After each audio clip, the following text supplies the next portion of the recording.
Hello दोस्तों, आप देख रहे हैं मेहरबान अंसारी ऑफिशियल यूट्यूब चैनल। दोस्तों, जैसा आप सभी को पता है, हरियाणा में कल विधानसभा चुनाव संपन्न हो गए और जैसा आपको पता है 90 की 90 सीटों पर हरियाणा में कल विधानसभा चुनाव संपन्न हो गए।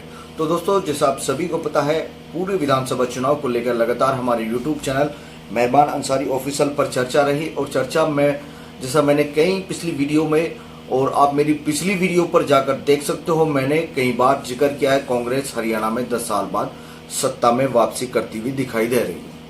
और जैसे ही कल मतदान संपन्न हुआ, मतदान कंप्लीट होने के बाद तुरंत एग्जिट पोल सर्वे निकल कर आने लगे और कांग्रेस को 50 से ज़्यादा सीटें आती हुई दिखाई दे रही हैं। तो उस सब को लेकर मैं आज आपके सामने जिक्र करने वाला हूं।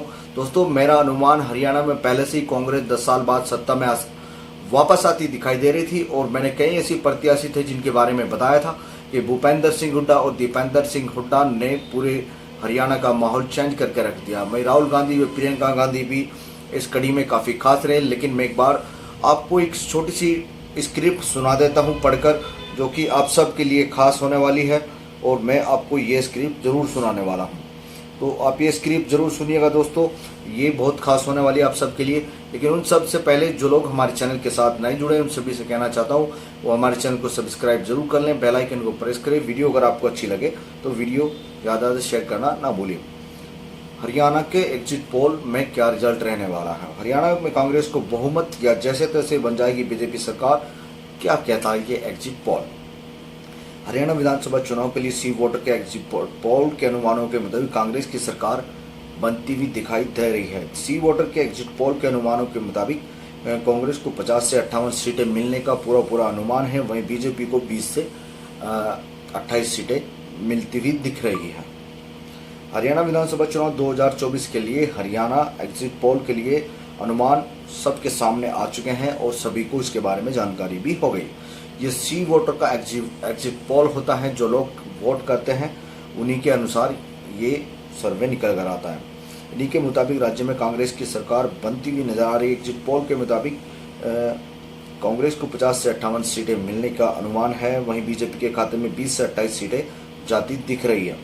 वहीं इंडियन नेशनल लोकदल, बीएसपी गठबंधन, जेजेपी एसपी गठबंधन और आम आदमी पार्टी सहित निर्दलीय को 10 से 14 सीटें मिलने का पूरा अनुमान लगाया जा रहा है। हरियाणा एग्जिट पोल में किसको कितने वोट और किसकी कितनी संख्या? सी वोटर के एग्जिट पोल के अनुमान के मुताबिक कांग्रेस को इस बार 43.8% वोट मिलने का अनुमान लगाया जा रहा है। कांग्रेस को 2019 के विधानसभा चुनाव में 28.1% वोट मिले थे। कांग्रेस को इस बार 15.7% ज़्यादा वोट मिलने का अनुमान है। वहीं बीजेपी के खाते में 37.2% वोट जाते दिख रहे हैं। बीजेपी के वोट शेयर में 0.7% की मामूली उछाल आई है। पिछली बार बीजेपी को 36.5% वोट मिले थे। एग्जिट पोल अनुमानों में सबसे बड़ा झटका दुष्यंत चौटाला को लग सकता है।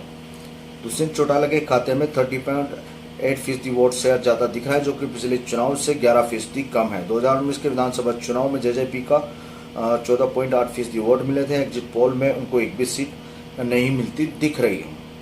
सी वोटर के एग्जिट पोल में क्षेत्रवार भी हरियाणा विधानसभा चुनाव के नतीजों और वोट शेयर का अनुमान बताए जा रहे। सी वोटर ने हरियाणा के राजनीतिक रूप से 4 भागों में बांट दिया है। तो सबसे पहले मैं जिक्र कर देता हूं अहिरवाल का। अहिरवाल की 28 सीटों में से कांग्रेस के खाते में 15 सीटें जाती दिखाई दे रही हैं। 2019 विधानसभा चुनाव में कांग्रेस को 7 सीटें मिली थी। कांग्रेस को पिछली बार 26.9% वोट मिले थे। इस बार कांग्रेस को 46.3% वोट मिलने का अनुमान है। कांग्रेस की वोट शेयर में 19.4% की बढ़त आती हुई दिखाई दे रही। राव इंद्रजीत कग्गड़ माने जाने वाले अहिरवाल में बीजेपी को नुकसान होता दिख रहा है। बीजेपी को इस बार 36.6% वोट मिलने का अनुमान है, जो कि पिछले विधानसभा चुनाव से 31.1% कम है। पिछली बार बीजेपी को 39.7% वोट मिले थे। सीटों की बात करें तो बीजेपी को 10 सीटें मिलती दिख रही हैं। पिछली बार बीजेपी को यहाँ पर 17 सीटें मिली थी। अहिरवाल में जेजेपी को 11.7% वोट शेयर का अनुमान है। यहाँ इनके एक भी सीट मिलती हुई दिखाई नहीं दे रही। जेजेपी को वो पिछली बार अहिरवाल में 11.7% वोट शेयर के साथ एक सीट मिली थी। बागर क्षेत्र की 18 सीटों में कांग्रेस के खाते में 11 सीटें जीतती हुई दिख रही है। इस क्षेत्र में कांग्रेस को बड़ी लीड मिलती हुई दिख रही है। पिछले विधानसभा चुनाव में कांग्रेस को यहाँ केवल 3 सीट मिली थी। वहीं वोट प्रतिशत की बात करें तो कांग्रेस को इस रीजन में 44.8% वोट मिलने का अनुमान है, जो कि पिछले विधानसभा चुनाव से 25.6% ज़्यादा है। पिछली बार कांग्रेस को 19.2% वोट मिले थे। बागर क्षेत्र में बीजेपी का वोट प्रतिशत बढ़ने का अनुमान है, लेकिन सीटें घटती हुई साफ साफ नजर आ रही है। यहाँ बीजेपी को 30.43% वोट शेयर के साथ एक सीट मिलने का अनुमान है। पिछली बार बीजेपी को यहाँ से 32.4% वोट के साथ 6 सीटें मिली थी। बागर क्षेत्र में जेजेपी की सबसे बड़ा झटका लगता नजर आ रहा है।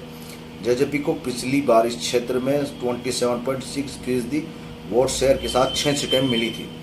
इस बार जेजेपी को सिर्फ 4.2% वोट मिलने का अनुमान है, यानी उसके वोट शेयर में 23.4% की गिरावट दर्ज की रहेगी। जेजेपी को यहाँ एक भी सीट नहीं मिलने का अनुमान है। जाटलैंड की हम बात कर लेते हैं। जाटलैंड की 17 सीटों में से कांग्रेस को 14 सीटें मिलती हुई दिख रही है। कांग्रेस को पिछली बार 12 सीटें मिली थी। इस बार कांग्रेस को 43.8% वोट मिलने का पूरा अनुमान है, जो कि पिछले विधानसभा चुनाव से 5.7% ज़्यादा है। बीजेपी को जाटलैंड में इस बार 2 सीटें मिल सकती हैं। पिछली बार बीजेपी को यहाँ 30 सीटें मिली थी। जाटलैंड में बीजेपी के वोट शेयर में 43.4% की बढ़ोतरी हुई है। बीजेपी को इस बार 37.2% वोट शेयर मिलने का अनुमान है, जबकि पिछले विधानसभा चुनाव में बीजेपी को 32.9% वोट मिले थे। जाटलैंड में भी दुष्यंत चौटाला की जेजेपी को खासा नुकसान होता हुआ दिखाई दे रहा है। पिछली बार यहां उनको 14.8% वोट शेयर के साथ एक सीट मिली थी। इस बार जेजेपी को 3.8% वोट मिलने का अनुमान है और उनके खाते में एक भी सीट अब की बार जाती हुई दिखाई नहीं दे रही। कुरुक्षेत्र में इस बार कांग्रेस को 38.8% वोट शेयर के साथ 14 सीट मिलने का अनुमान है। पिछले विधानसभा चुनाव में कांग्रेस को 29.7% वोट के साथ 9 सीटें मिली थी। कुरुक्षेत्र में बीजेपी के वोट शेयर में उछाल का अनुमान है, लेकिन उनकी सीटें कम होती दिख रही हैं।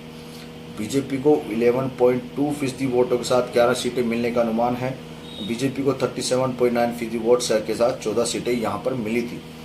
जेजेपी को कुरुक्षेत्र में 3.5% वोट शेयर मिलने का अनुमान है। यहाँ भी उनके हिस्से में एक भी सीट नहीं आती दिखाई दे रही है।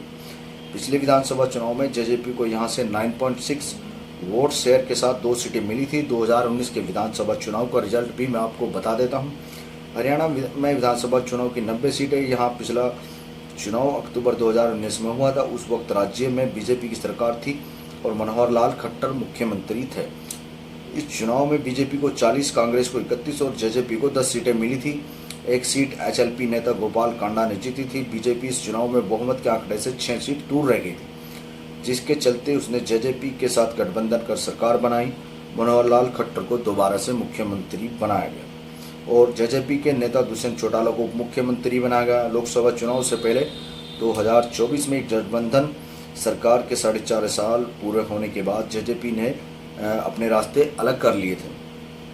2014 का विधानसभा चुनाव का रिजल्ट। हरियाणा में साल 2014 के विधानसभा चुनाव के नतीजों की बात करें, बीजेपी को 47 सीटें मिली थी और वहीं दूसरे नंबर पर इंडियन नेशनल लोकदल को 19 सीट आई थी। वहीं कांग्रेस को 15 सीटें मिली थी और पार्टी तीसरे स्थान पर खिसक गई थी। वहीं निर्दलीय उम्मीदवारों ने 5 सीटों पर जीत हासिल की, जबकि कुलदीप बिश्नोई की हरियाणा जयंत कांग्रेस को 2 सीटें और शिरोमणि अकाली दल को 1-1 सीटें मिली थी।